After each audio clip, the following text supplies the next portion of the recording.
Hello and welcome to this first video of the Skool group. We have the breathwork basics of Breathe and Be Free, Freedom Through Basics. I just wanted to really introduce myself here first and foremost. My name is Nikki Jordan and I run Breathe and Be Free, this school group. These first free videos are going to be free and accessible to anyone, and is really just designed for you to learn more about how breathwork can really support you and just give you some tools, some strategies to live a more free and authentic life. And for me personally, my journey with breathwork has been really interesting in terms of coming into authenticity and coming into myself more as a aligned and embodied person. From my past, I definitely had a lot of challenges with anger and resentment and different patterns of shame and self-guilt and all of these things that I'm sure we've all experienced before. And so, yeah, I just wanted to really start this channel and this group and to bring people together to practice breathwork. I'm probably going to have some lives as well where we just go live and hang out, talk about breathwork, do some breathwork together, really just emphasize the power of the breath and how it can really support us in daily life. So, yeah, I'm just really glad to have you guys here. Really just loving the support that I've had on this platform so far, and really just enjoying the time that I'm able to really connect and grow with people here on the Skool network. So thanks for being here. Really appreciate it. So what I really wanted to chat about today and what I think is so important within this group and just what we're doing with the breath is that, the breath beyond the breathwork practice is so important. So why this matters is, well, it's really just because every single day we are breathing, we are living, we're existing. And so because that's a given in our experience and in our life, it's really important to deepen our foundation in our practices, whether it's breathwork, whether it's meditation, anything like that, but actually to reinforce that everything outside of our practice is really just as important as what we're doing inside of our practices. So, most people think that breathwork is about what happens during the practice. We're breathing, we're moving through things in our body, and energy might be shifting. We might have different thoughts or emotions that come up.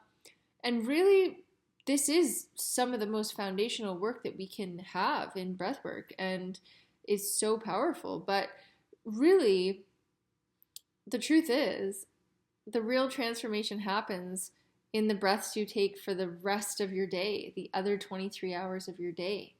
Sleep is included in that, right? So a breath practice isn't really meant to be a performance. It's not something that necessarily has to be, results oriented. We don't need to strive for some big journey or some big experience.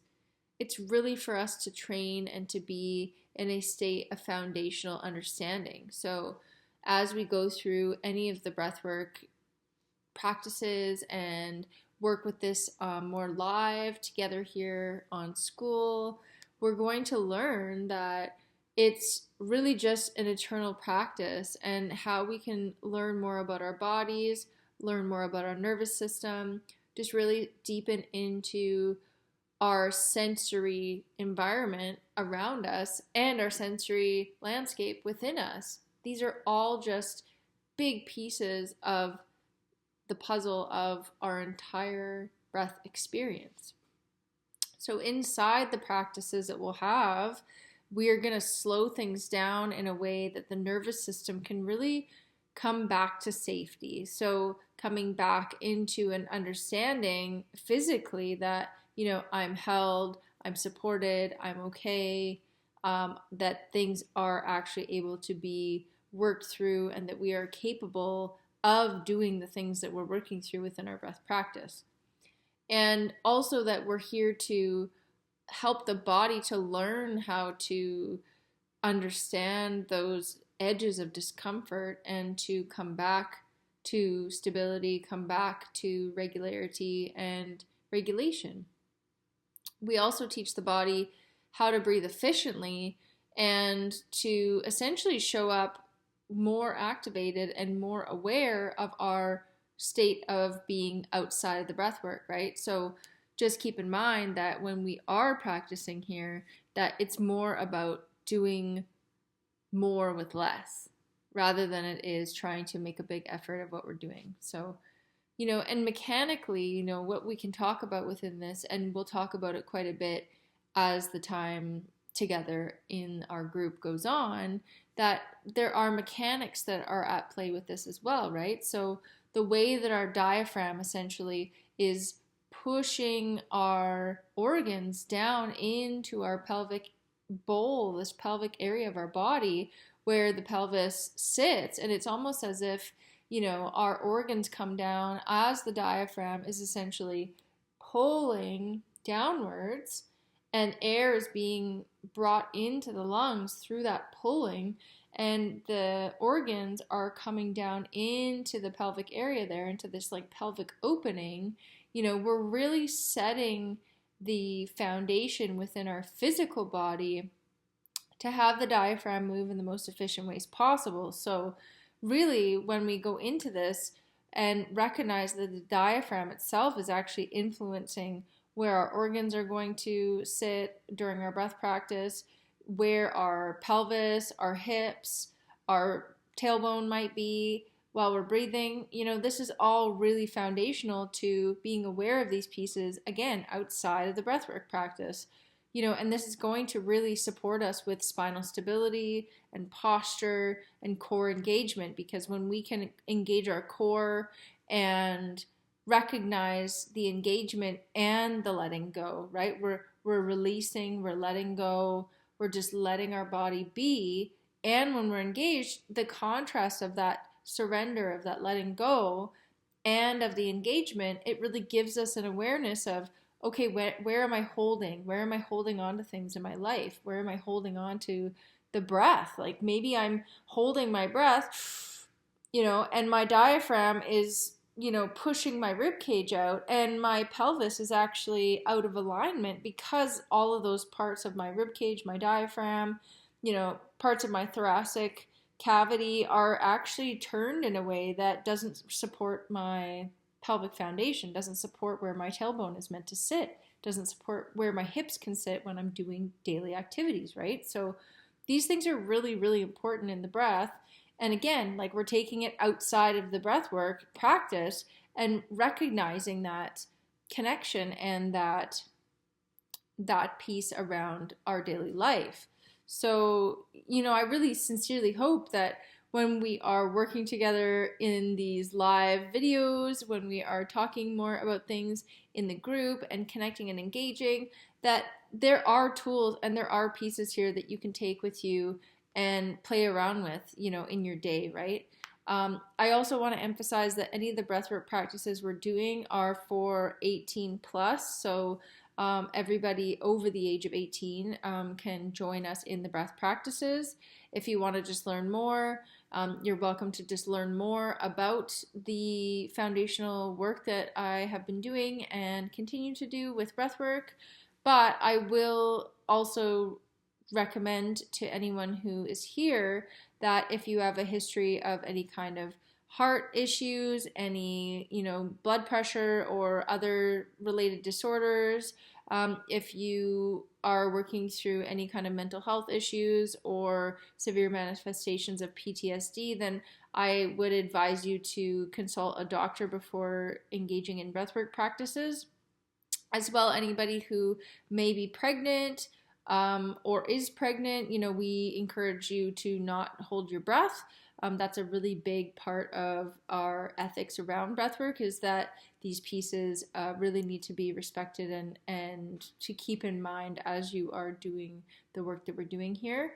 And as well too, anybody who essentially can't sustain a elevated heart rate or some kind of, essentially if you're doing like a workout where your heart rate is coming up, where your blood pressure is raising, the changes in CO2 and oxygen in your body might, cause those physical changes to occur, then again, I would definitely just go light with the breath practices, maybe sustain a a hold of your breath for just a few seconds to see how it feels, really edge into it and see how your comfort zone and your sort of threshold is with the breath and with any kind of retentions, and just go from there.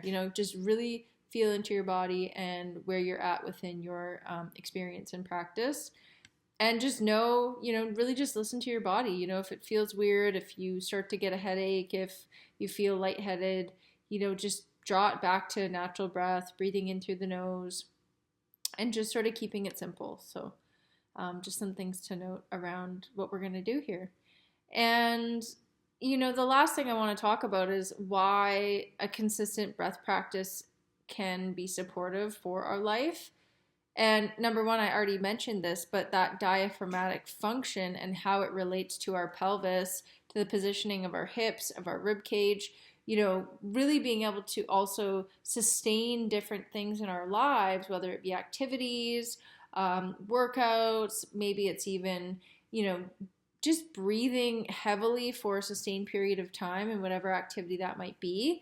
We're really helping the diaphragm to be more active and to essentially warm up quickly and warm up more efficiently. So we're actually, those intercostal muscles are really giving that diaphragm and all of the, essentially our back, our mid-rib cage, all the way to the front of our body, like it's giving that ability to expand in all three directions. And of course, the fourth being in front, but really feeling into that back body engagement, that back body activation. This can really do a lot for our physical bodies. And a lot of people have said that breathwork helps them to sustain high intensity workout for longer periods of time, more efficiently. They're not as out of breath. And, overall, it's like our diaphragm is a muscle. We have to work it in order for it to work for us. And to essentially, build that capacity, we want to continue to work with it as much as we can and to give it the opportunity to work in the ways that it is built to work. Another thing, too, is just sort of diving into the science around this. So essentially, we have this ability to be tolerant to CO2 levels in the body. And when we are doing breathwork practices, there is increases and decreases in oxygen and CO2. Most notably, it's actually very minimal changes that actually have a very qualitative effect in the body. So, the quality and the conditions of our physical bodies and the ways that our physical body will essentially adapt and react to these changes will affect our physiology, right? So, essentially, when you're going through any of these breath practices or even learning more about the body, you're really going to recognize when your body has these changes. And there are more efficient delivery systems through how we intake energy that are directly related to how oxygenated or how much CO2 will be in our cells during cellular respiration. So that's kind of an interesting note, that our cells will actually function at a more optimum level.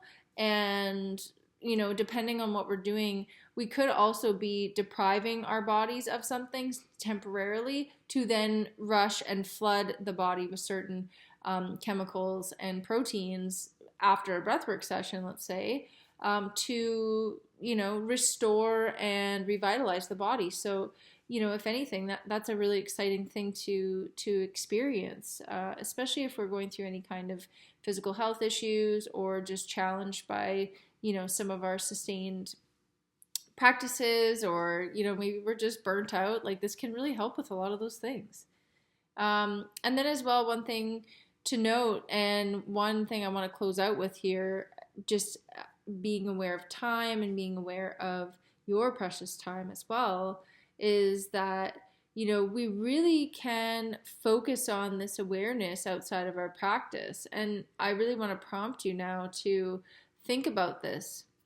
So when you're in traffic, in conversation, or if you're feeling the pressure of your life, feeling the pressure of work, feeling deadlines coming up, start to become aware of what's going on with your breath.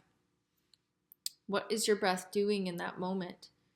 What is it actually, are you sustaining a faster breath? Are you not breathing at all?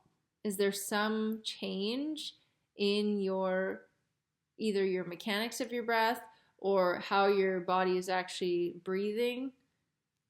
Is it rapid, shallow, or slow? How are you breathing when you walk? How are you breathing when you go to work? How are you breathing when you're thinking about work? And what about when you're resting? And just keep in mind that as you become aware of these pieces, the breath is the fastest feedback loop in your body. So it tells you, it gives you these signs that things are stressful, that you're drifting into, places where we're just kicking into autopilot, right? We're just on autopilot. We're pushing on the gas pedal and we're not sure when we're going to stop. And our mind might not even be caught up to that physical state that we're in or that nervous system state that we're in. So keep this in mind. Would love to check in with you guys in the comments and just see what you were aware of with your breath and what you want to work on in this group, because this group is for you guys. I really just want to emphasize that. This is all about you, the community. And, I love what the Skool community has to offer and what they've been sharing about, like, if some of us crazy people get together, then all of a sudden people just start realizing what we're doing and it just becomes this whole thing, right? Like, but it just takes those first few people to start a movement. So I really do hope that that is something that does emerge from this group and that we can connect with others as well in the Skool community. I absolutely love being here. And yeah, just keep awareness with that breath and would love to hear from you guys. Okay, have a good rest of your week, rest of your day, wherever you're at in your life right now. Such a pleasure to connect with you, and we'll see you in the next video.